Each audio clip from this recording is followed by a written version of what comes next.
We have a drier look of this chimney that we were stained. We stained the brick into this. It had previously been repaired by someone who didn't clean the brick, and so we were able to bring back its natural color because it was coated like a white.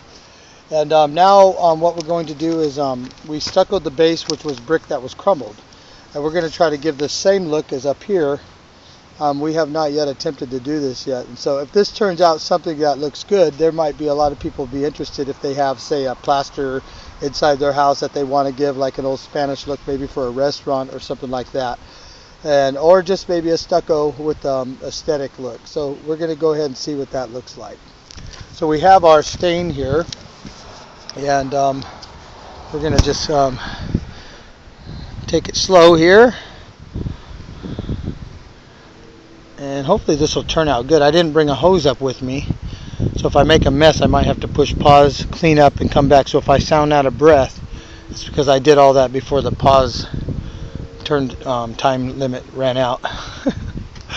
So at any rate, it would probably be wise to take a some tape, or to pencil, maybe pencil the let's see, I don't know how well this is going to work, so we're just it's my first time doing this, so if it doesn't work, we're probably just going to go over the whole thing with the stained color. Now obviously I'm going to have to probably go over this a couple times, it looks like, because of so far what I'm looking at is it's bleeding through with the gray, and so that's not something I was hoping was going to take place here. Maybe I need some of this more, I don't know if you can see that or not, more thicker stuff here. I think the main part on this is going to be whether or not I'm going to be straight, and by the looks of it I'm not very straight. So let me see here, and there we go, that looks a little better. So probably you might want to take like pencil. We'll be able to go over some of these areas and clean up if they don't turn out right. That's a little better. So that might turn out okay. We'll just have to see here. Now we're going to create a joint right about here, and we'll bring it down a little, and in. These are all Roman brick sizes here. For those of you that are wondering why they look so big, I got a bee messing with me. I hope it doesn't sting me. Hopefully he's not upset because I closed his queen in when we did some restoration here.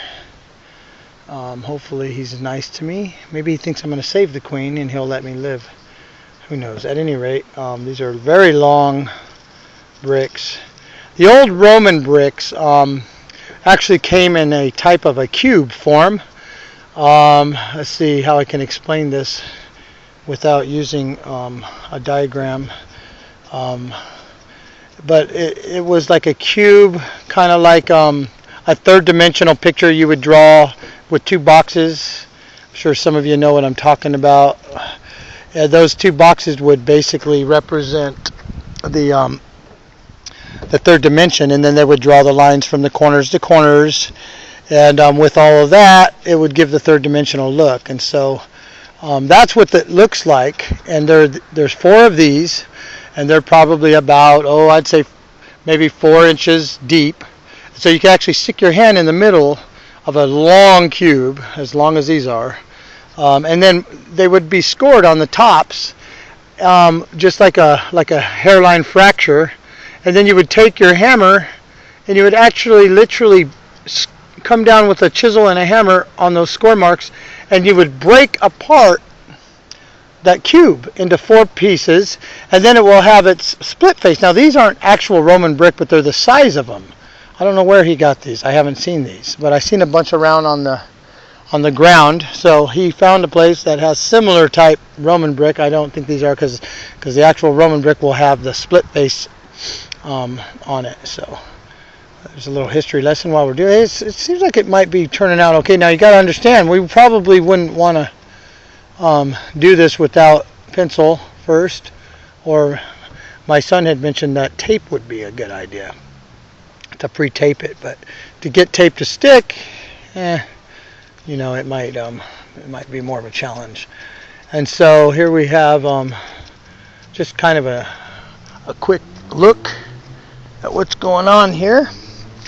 And I'm not a very good artist when it comes to eyeballing straightness, but I hope I'm going the same direction as the chimney up top, because I don't think anybody could see this from the ground. But at any rate, we're hoping that it looks good, because we want to be able to offer some kind of new services to people that may want to aesthetically make their place look different, that may be old and there's nothing to do with it. And so this option will give them different ideas.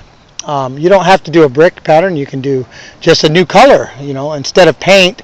And you've probably heard that paint clogs the pores on masonry, and it also clogs the pores on, anything that's concrete or anything that, has got to breathe. That's masonry, stucco, plaster, anything like that.